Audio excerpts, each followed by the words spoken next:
Hello student, क्या हाल चाल है आप सबका। यहाँ पर मैं आप सभी का स्वागत करता हूँ। यहाँ पर हम डिस्कस कर रहे हैं क्लास 10th के मैथ सब्जेक्ट का चैप्टर नंबर 5, जिसका नाम है अर्थमेटिक प्रोग्रेशन। अर्थमेटिक प्रोग्रेशन के अब तक टोटल 4 पार्ट हो चुके हैं। प्रीवियस वीडियो का लिंक आपको आई बटन पर मिल जाएगा, आप वहाँ से जाकर प्रीवियस वीडियो का लिंक प्राप्त कर सकते हैं। प्यारे बच्चों, प्रीवियस वीडियो में हमने एक्सरसाइज 5.3 के क्वेश्चन नंबर 3 से क्वेश्चन नंबर 10 को सॉल्व किया था। आज हम उससे आगे बढ़ेंगे और सॉल्व करेंगे क्वेश्चन नंबर 11 को, जो कि आज का हमारा पहला सवाल होगा। तो बोर्ड पर आप देख रहे हैं आज का पहला सवाल, यानी कि क्वेश्चन नंबर 11 है, if the sum of first n term of an AP is 4n minus n square. यानी कि किसी एपी का सम दिया गया, फर्स्ट n टर्म का सम, यानी कि एस एन इक्वल टू दिया गया है 4n माइनस एन स्क्वायर। आगे देखिए सवाल में कहता है what is the first term, मतलब पूछता है what is the first term, मतलब a1 क्या होगा, ब्रैकेट में डेट इज s1, मतलब a1 या s1, मतलब a1 का मतलब क्या हुआ, a1 हुआ फर्स्ट टर्म, और फर्स्ट टर्म को अगर हम लोग जोड़ते हैं तो उसका s1 तो फर्स्ट टर्म ही होगा। देखिए आप लोग यहाँ पे a1 है, a1 मान लीजिए 3 है। अब 3 को बोलता है कि 3 का सम क्या होगा, तो 3 का सम तो 3 ही होगा ना, इसीलिए फर्स्ट टर्म का सम फर्स्ट टर्म ही रहता है। तो यहाँ पर हम लोग a1 इक्वल टू s1 कह देते हैं, जो कि हमें कैलकुलेट करना है, मतलब फर्स्ट टर्म का सम पूछा गया। अब आगे देखिए, आगे बोला गया है what is the sum of first 2 term, मतलब अब बोला गया फर्स्ट 2 टर्म का सम क्या होगा, यानी कि s2 equal to what, and what is the second term. अब a2 भी हमें फाइंड करने बोला गया। इसके साथ आगे देखिए, similarly find the third and 10th term and nth term, यानी कि बोला गया a3 कैलकुलेट कीजिए, a10 कैलकुलेट कीजिए, इसके साथ ही आप nth टर्म को भी कैलकुलेट कीजिए, an इक्वल टू व्हाट, ये कैलकुलेट करना है। मतलब इस सवाल में बस बोला गया है कि फर्स्ट nth टर्म का जो सम है वो 4n माइनस एन स्क्वायर है, यह गिवन है, और हमसे इतने सारे सवाल का डिटेल्स पूछा गया है, ये वैल्यू हमें कैलकुलेट करना है। तो देखिए हम कैसे सॉल्व करेंगे इस सवाल को। आप लोग सबसे पहले एपी में देखते हैं, एपी का फॉर्मेट अगर हमारे पास है तो क्या होता है, सबसे पहले a1, a2, a3, a4। AP का सवाल आए तो आप सबसे पहले ये फॉर्मेट सोच लीजिए। अब यहाँ पर देखिए क्या बोला गया, a1 इक्वल टू s1, मतलब a1 फाइंड करने बोला गया, और सम ऑफ फर्स्ट टर्म, तो सम ऑफ फर्स्ट टर्म या a1 दोनों इक्वल है। और हम यहाँ पे अगर इस इक्वेशन में n का वैल्यू पुट कर दें, जैसे यहाँ a1 फर्स्ट टर्म में n क्या होगा, तो n इक्वल टू 1 होगा, सेकेंड टर्म में n क्या होगा, तो n इक्वल टू 2 होगा, थर्ड टर्म में n इक्वल टू 3, वैसे ही बढ़ते चला जाता है, मतलब ये n टर्म है। तो यहाँ जब हम फर्स्ट टर्म की वैल्यू कैलकुलेट करेंगे तो फर्स्ट टर्म में n इक्वल टू 1 आ जाएगा, ठीक है। तो इस n इक्वल टू 1 को हम ये इक्वेशन 1 में वैल्यू पुट करेंगे, इसे हम लोग इक्वेशन 1 एज्यूम कर लेते हैं। तो ये n इक्वल टू 1 हम इक्वेशन 1 में पुट करते हैं। तो यहाँ देखिए n equal to 4n minus n square, ये इक्वेशन 1 है। यहाँ n इक्वल टू 1 हम पुट किए तो क्या आएगा, n की जगह पे 1 और इक्वल टू 4n, n के जगह पर हम 1 रखेंगे तो 1 इंटू में और माइनस 1 का स्क्वायर। जब आप लोग इसे सॉल्व करोगे तो देखोगे s1 इक्वल टू 4 1 जा 4 माइनस 1 का स्क्वायर 1 ही रहेगा, और ये हमारा आया 3, और सम ऑफ फर्स्ट टर्म आ गया, और सम ऑफ फर्स्ट टर्म किसके इक्वल है, तो फर्स्ट टर्म के इक्वल है। तो यहाँ पर हम a1 एंड s1 को कैलकुलेट कर लिए, जो कि 3 है। तो फर्स्ट वैल्यू हमें मिल गया। अब हम आते हैं s2 की तरफ। S2 कैसे कैलकुलेट होगा या A2 का वैल्यू कैसे निकलेगा। तो देखिए अगर आप लोग S2 कैलकुलेट करना चाहते हैं तो S2 का मतलब क्या हुआ, तो सम ऑफ टू टर्म यानी कि first term and second term का एडिशन। तो यहाँ पर A1 प्लस A2 हम लिख सकते हैं, ठीक है। अब H2 A1 A2, A1 का वैल्यू हमें मिल गया है, A2 नहीं पता, लेकिन H2 यहाँ पर अगर n का वैल्यू 2 पुट कर दिया जाए तो H2 का हम वैल्यू कैलकुलेट कर सकते हैं।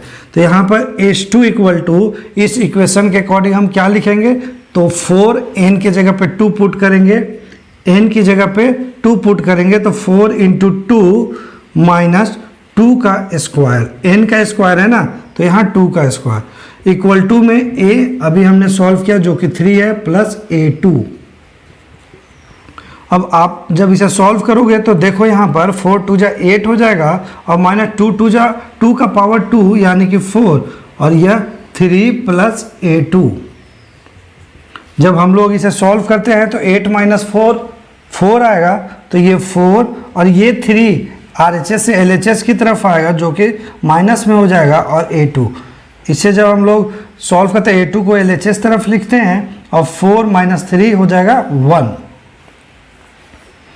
तो हम यहाँ पर A2 का भी वैल्यू कैलकुलेट कर लिए। अभी इसे आप इक्वेशन 2 मान लीजिए और इस इक्वेशन 2 में अगर A2 और A1 की वैल्यू पुट कर दी जाए तो H2 हम कैलकुलेट कर सकते हैं। तो यहाँ पर हम लोग स्टेटमेंट लिख सकते हैं, put the value of A1 and A2 in equation 2, equation 2 में पुट करेंगे।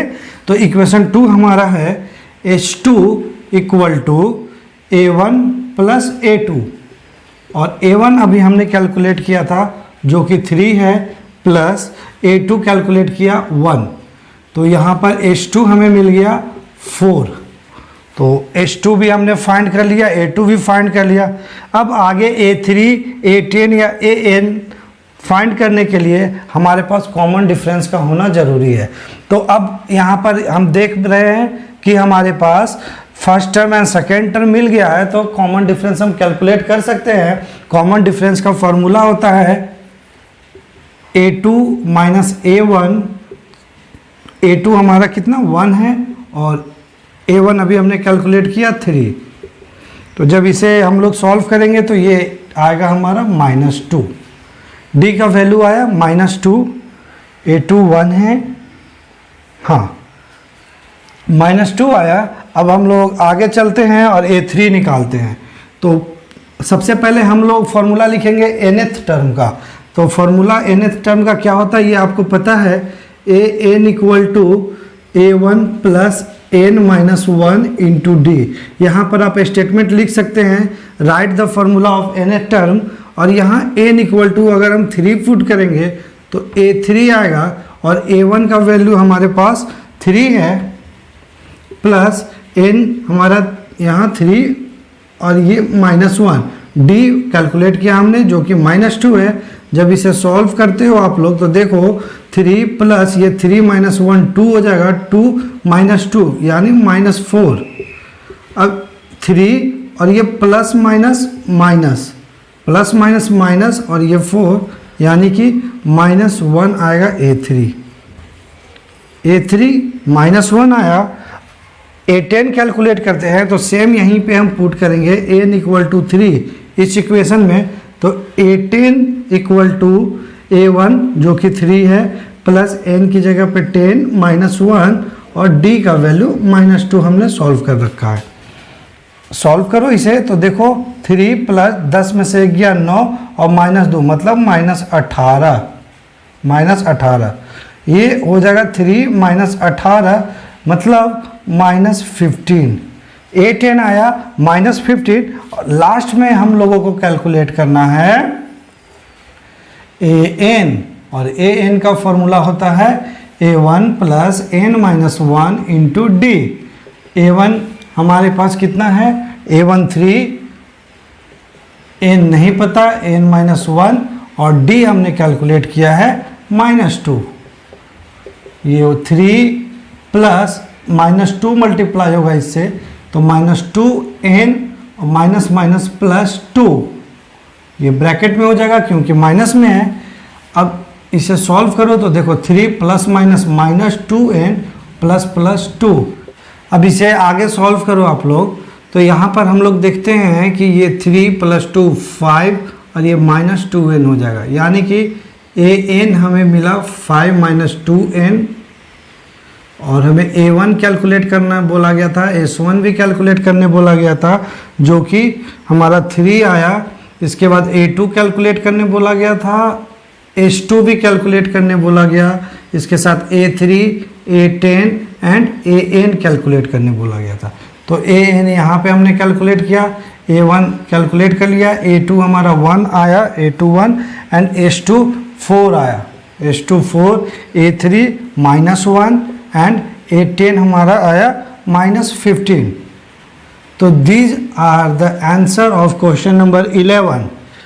अब हम लोग क्वेश्चन नंबर 12 की ओर बढ़ते हैं, but before that please pause the video to write down.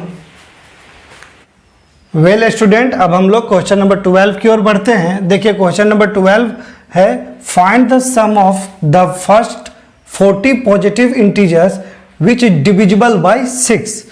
मतलब हमें यहाँ पे कैलकुलेट करना है 6 से डिवाइड होने वाले प्रथम 40 नंबर, पॉजिटिव नंबर, प्रथम 40 पॉजिटिव नंबर का सम कैलकुलेट करना है। 6 से डिवाइड होने वाले पहले 40 नंबर का सम। तो 6 से डिवाइड होने वाले पहले 40 नंबर कौन कौन से हैं, पहले ये देखते हैं। तो अगर डिविजिबल का बात करें तो 6 का टेबल ही 6 का डिविजिबल होगा, मतलब multiples of 6 he divisible by 6 होगा। तो यहाँ पर हम लोग सबसे पहले AP लिखेंगे, ऐसा AP जो जिसके सारे टर्म्स 6 से डिवाइड होंगे। तो AP का फर्स्ट टर्म, पहला नंबर कौन सा होगा जो कि 6 से डिवाइड होगा, तो 6 होगा, 6 ही होगा जो कि हमारा 6 से डिवाइड होगा। इससे आगे बढ़ते हम लोग, तो 6 12, इससे आगे 18 24, ऐसे ये हमें 14 टर्म तक कैलकुलेट करना है और इसका सम निकालना है। ठीक है, तो सबसे अब आप लोग समझ गए 6 से डिविजिबल का मतलब क्या हुआ, वैसा संख्या जो कि 6 से डिवाइड हो। 6 से डिवाइड होने वाली संख्या का मैंने यहाँ सीरीज बना लिया। अब इस सीरीज में हम लोग देखते हैं कि हमारा फर्स्ट टर्म यानी कि A1, जिसे हम लोग AB कहते हैं, 6 है, और सेकेंड टर्म 12 है, इसीलिए यहाँ पे हम कॉमन डिफरेंस निकालेंगे। Common difference 12 - 6 = 6। जब कॉमन डिफरेंस हमारा 6 हो गया तो सबसे पहले हम निकालेंगे 40वां टर्म पे कौन सा नंबर होगा, मतलब A40 निकालेंगे। तो यहाँ पर यूज करेंगे हम लोग, we use the formula of nth term. nth term का फॉर्मूला आप लोगों को मैं पढ़ाया हूँ, जो कि है an = A1 + n - 1 × d।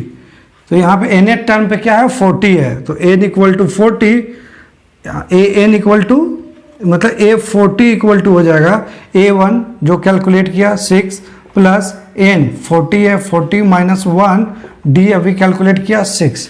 Solve करोगे जब आप इसे तो देखो 6 + 40 - 1 39 होगा, और मल्टीप्लाई में 6, इसे मल्टीप्लाई करो तो 9 × 6 = 54, मतलब 4 कैरी 5, 6 × 3 = 18 + 5, 18 और 2 20 एंड 23, मतलब ये आया 234 + 6, 234 + 6 240, मतलब A40 मतलब 40वां जो टर्म होगा वो 240 होगा यहाँ पर।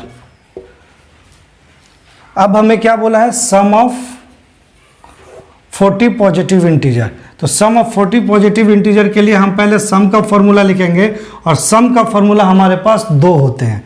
2 मैंने बताया था कौन कौन, एक तो होता है n/2 plus n/2 bracket 2a plus n - 1 × d, and second में होता है n/2 bracket first term plus n term, मतलब लास्ट टर्म। ये 2 फॉर्मूला होते हैं। ये दोनों फॉर्मूला में से हम किसी का भी यूज कर हम 40 का S40 का वैल्यू निकाल सकते हैं। यहाँ पर देखिए फर्स्ट फार्मूला में ए भी हमारे पास गिवन है, एन भी है और डी भी है, तो ये भी यूज कर सकते हैं और ये भी यूज कर सकते हैं, लेकिन हम अपने कन्वीनियंट के अकॉर्डिंग हम छोटा वाला यूज करेंगे जो कि जल्दी सॉल्व होगा। तो यहाँ पर मैं वैल्यू पुट करता हूँ n इक्वल टू 40, तो ये हमारा s 40 आ जाएगा और n की जगह पे 40 रख दो आप लोग, तो 40/2 a1 6 प्लस nth टर्म आपने कैलकुलेट किया 240। अब इसे सॉल्व करो आप लोग, तो देखो 42 से 20 टाइम्स में कटेगा और ये 6 प्लस 246 यानी 246। अब मल्टीप्लाई करो इसे 20 इंटू 246 को, तो 246 को 2 से मल्टीप्लाई करो और 0 यूनिट डिजिट पे लगा देना, ठीक है। तो 6 दूना 12, 4 दूना 8 और 1 9, 2 दूना 4 और ये यूनिट डिजिट पे 0। तो S40 मतलब sum of first 40 term of positive integer which is divisible by 6 हमारा 4920 आया। तो हमारे पास यही कैलकुलेट करने बोला गया था। तो ये हमारा क्वेश्चन नंबर 12 का सॉल्यूशन है। अब हम लोग क्वेश्चन नंबर 13 की ओर बढ़ते हैं, लेकिन उससे पहले before that please pause the video to write down. तो अब हम लोग आगे बढ़ते हैं और सॉल्व करते हैं क्वेश्चन नंबर 13 को। क्वेश्चन नंबर 13 है हमारा find the sum of first 15 multiples of 8। मतलब बोला गया कि 8 के पहला 15 मल्टीपल्स का हमें सम कैलकुलेट करना है। तो सबसे पहले हम सीरीज लिखते हैं, ऐसा सीरीज जो कि 8 का मल्टीपल हो। तो इसका फर्स्ट टर्म होगा 8, सेकेंड टर्म 16, थर्ड टर्म 24, ऐसे ही आगे हमें 15 टर्म तक जाना है। लेकिन ये nth मतलब 15 टर्म क्या होगा ये हमारे पास गिवन नहीं है। तो यहाँ n equal to 1, n equal to 2 है, ऐसे ये आगे बढ़कर n 15 हो गया, ठीक है। तो अब सम ऑफ फर्स्ट 15 मल्टीपल्स निकालने के लिए हमारे पास ये लास्ट टर्म का होना आवश्यक है, या लास्ट टर्म नहीं भी है तब भी हम एसएन का बड़ा वाला फॉर्मूला यूज कर सॉल्व कर सकते हैं। तो चलिए हम यहाँ पर डायरेक्ट हम एसएन का बड़ा वाला फॉर्मूला यूज करते हैं। तो इसके लिए सबसे पहले हम ए कैलकुलेट करेंगे और ए यहाँ पर 8 है, इसके साथ डी हमारा a2 माइनस 1 a1 फॉर्मूला लगाकर हम कैलकुलेट कर लेंगे, जो कि 16 माइनस 8 इक्वल टू 8 आएगा। अब हम यहाँ पर एस एन का फॉर्मूला लिखते हैं, मतलब write formula of s n to find the sum of 15 multiples. तो एस एन का फॉर्मूला हमारे पास क्या है, n/2 bracket 2a plus n-1 into d. अब n की जगह पे हमारा 15 है, तो S15 equal to put the value of n here, तो n equal to 15, so we write 15/2 bracket 2, first term of this AP is 8, so 2 multiply 8 plus n is 15 minus 1 and d 8, d का value यहाँ पर 8 है। जब इसे आप लोग solve करोगे तो ये आएगा 15/2 और ये 8 दूना 16 प्लस 15 माइनस 1 14, 14 मल्टीप्लाई 8। अब हम लोग इसे सॉल्व करते हैं आगे। तो देखो 15/2 और यहाँ 16 प्लस 14 8 जा 112। अब हम लोग 112 और 16 को ऐड करते तो क्या होगा, 112 and 10 122 plus 6 128। So we write here 15/2 multiply 128। 2 से 128 कितने टाइम्स में जाएगा, तो 6 एंड इधर 4, 64 टाइम्स। तो हेयर 15 इंटू 64 वी गेट, और अब हम लोग 64 से 15 को मल्टीप्लाई करते हैं। तो देखो यहाँ पर आप लोग 64 और 15 को मल्टीप्लाई करके, तो 5 4 जा 20, 6 5 जा 30 प्लस 2 32 मल्टीप्लाई 4 1 जा 4, 6 1 जा 6। So we add this 0 4 2 6 and 3 6 9। The S15 equal to हमारे पास क्या आया 960। यानी कि sum of first 15 multiples of 8 हमारा 960 आएगा। इसे हम लोग दूसरे तरीका से भी सॉल्व कर सकते थे। उसके लिए हम लोग ए एन का फॉर्मूला यूज कर सबसे पहले A15 निकालते हैं। ठीक है, मैं यहाँ पे सॉल्व करा देता हूँ। देखिए ए एन इक्वल टू होता है A1 plus n minus 1 into d, और यहाँ एन इक्वल टू हम 15 रख देंगे। एन इक्वल टू 15 रखते हैं तो ये होता है A15 इक्वल टू A1 हमारा 8 है, प्लस एन का एन का वैल्यू 15 है तो 15 माइनस 1, और डी भी हमारा 8 है। अब इसे जब सॉल्व करोगे आप लोग तो 8 प्लस 15 में से 1 गया 14 गुना 8, तो ये होगा 8 प्लस 14 8 जा 112, और ये 112 प्लस 8 होगा 120, मतलब कि A15 हमारा 120 होगा, ये 120 होगा। तो जब A15 हमारे पास मिल गया तो SN का हम लोग छोटा वाला फॉर्मूला लगाएंगे, n/2 into A1 plus last term AN, और n हमारा 15 है तो 15/2, यहाँ S15 कैलकुलेट करने बोला गया था, तो 15/2, और A1 कितना है, A1 8 है, प्लस में हमने अभी n टर्म का वैल्यू निकाला 120। जब इसे आप लोग सॉल्व करोगे तो ये 15/2 8 और 120 हो गया 128, और जब ये 2 से 128 कटेगा तो कितने टाइम्स में कटेगा, तो ये 64 टाइम्स में। अभी हमने इसे काटा था यहाँ पर, देखिए तो ये सेम यहाँ पर आ गया, मतलब 15 इंटू 64 कितना है 960। तो आप इस मेथड से भी बना सकते हो इस सवाल को, और इस मेथड से भी बना सकते हो, जो आप चाहो, जो मेथड आपको इजी लगे, जो अप्रोच आपको अच्छा लगे वो उसको यूज करो और एग्जाम में सॉल्व करो इसे। अब चलिए हम लोग क्वेश्चन नंबर 14 की ओर चलते हैं, लेकिन उससे पहले before that please pause the video to write down. आइए अब हम लोग क्वेश्चन नंबर 14 को करते हैं। देखिए क्वेश्चन नंबर 14 में कहा गया है find the sum of the odd numbers between 0 and 50। मतलब बोला गया कि 0 एंड 50 के बीच में जितने भी ऑड नंबर है ना उसका सम कैलकुलेट कीजिए। तो सबसे पहले हम लोग 0 और 50 के बीच के ऑड नंबर को लिखते हैं, 0 एंड 50। तो फर्स्ट ऑड नंबर है हमारा 1, फिर 3, 5, 7, ऐसे ही बढ़ते चले जाएंगे, और 50 के पहले वाला है 49। तो यहाँ पर हमें ऑड नंबर का सीरीज मिल गया 0 और 50 के बीच में। तो यह सीरीज है AP इक्वल टू 1, 3, 5, 7, और ये चला गया 49 तक। ठीक है, तो ये हमारा टोटल टर्म है। ये टर्म नहीं, ये फर्स्ट टर्म है, ये सेकेंड टर्म है, ये थर्ड टर्म, ऐसे ये AN टर्म है।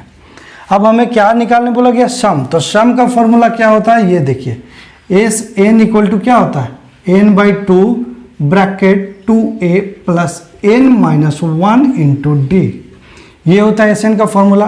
तो इस फॉर्मूला को देखिए और समझिए कि हमें क्या क्या कैलकुलेट करना है। सबसे पहले तो हमें n का वैल्यू चाहिए, उसके बाद a चाहिए, उसके बाद d चाहिए।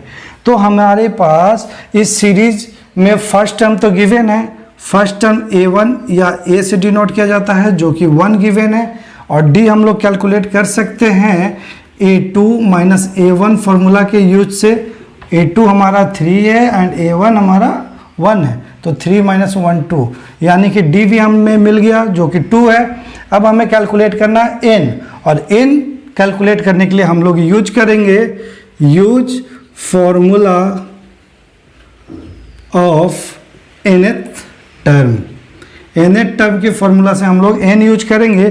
nth टर्म के फॉर्मूला क्या होता है, an equal to A1 plus n minus 1 into d, और an की जगह पर यहाँ 49 है, तो यहाँ हम लोग 49 लिखेंगे, और A1 1 है प्लस n मिसिंग है जिससे हमें कैलकुलेट करना है, तो n माइनस 1, और d का वैल्यू 2 है।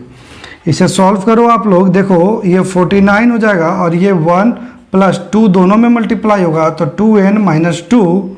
आगे सॉल्व करो तो देखो 49 इक्वल टू -2 और 1 होगा -1, यानी 2n माइनस 1।